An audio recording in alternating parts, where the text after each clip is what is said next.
Malafis is just the most important news infographics gathering in the world.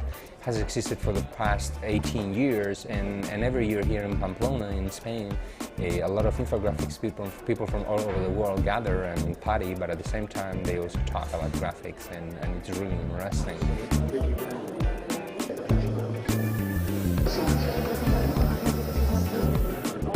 It's an awards thing, but it is also a summit where everybody shares ideas and attend conferences and presentations. Vamos a estar abajo cero y mañana a 22 grados. Unfortunately, infographics is something that is usually dominated by fashion. And the fashion that is going on right now, the one that is winning more awards right now, is strange visualizations, I mean strange looking graphic forms. So the hierarchy is an important factor in graphics. Like, people show you this fantastic spiral including tons of data, over 20 years worth of data about traffic incidents.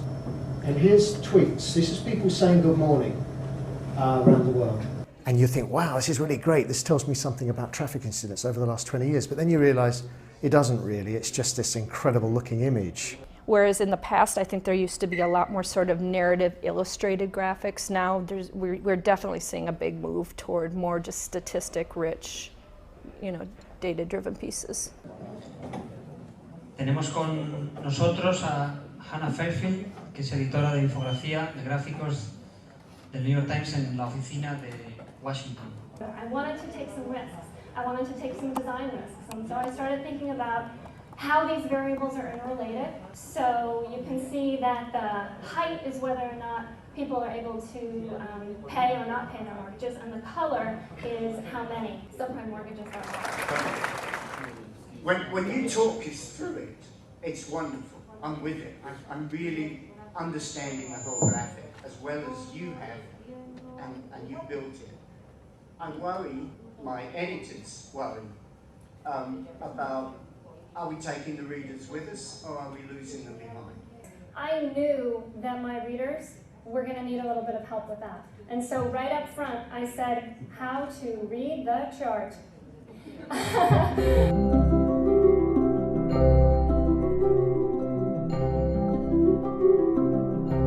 Last year's Best of Show graphic, for example, is a strange looking visualization. It's like a stream of colors that encode the ebb and flow of movies, how several movies did in the box office. It was published by the New York Times, and it's really attractive, it's really beautiful. It's graphically just gorgeous, and started trying to read it, and I couldn't understand anything. Lee Byron was here a couple years ago. He's joined Facebook now, but he's, the movie graphic was that was his code. So the technique that was in the movie box office visualization is, I think, the term that Lee came up with was a stream graph. It's a very beautiful, flowing graphic, and in many ways it illustrates the kind of compromises you have to make in a visualization.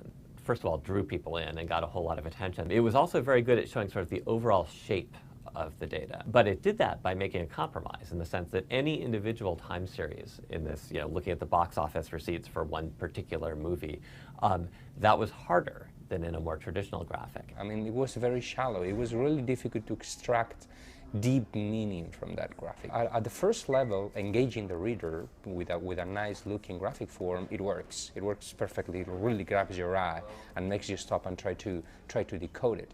But after that, it frustrates you.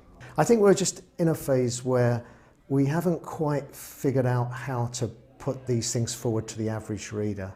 And maybe it's just a transitional phase. I'm sure data visualization will be a powerful tool like many other tools in information graphics. It's just that right now it's become like a cult trend. I mean, some of the people doing it are like rock stars. The illustrations that used to be so important some years ago is going a bit down in favor of some more synthetic and clear representation of data. Definitely, I think that all infographic artists, we have to evolve a lot, in this statistical area.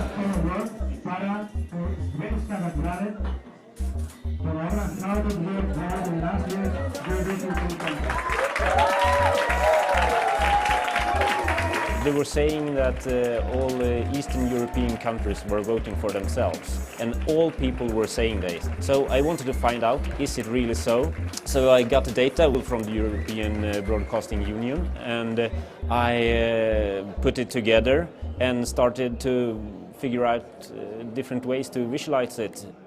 I'm not sure what it's called, but I wanted to put them in a circle and divide them by East Europe, Western Europe, and those who didn't vote in the contest. So Eastern European countries were voting for themselves, but also the Western European countries were voting for the Eastern European countries.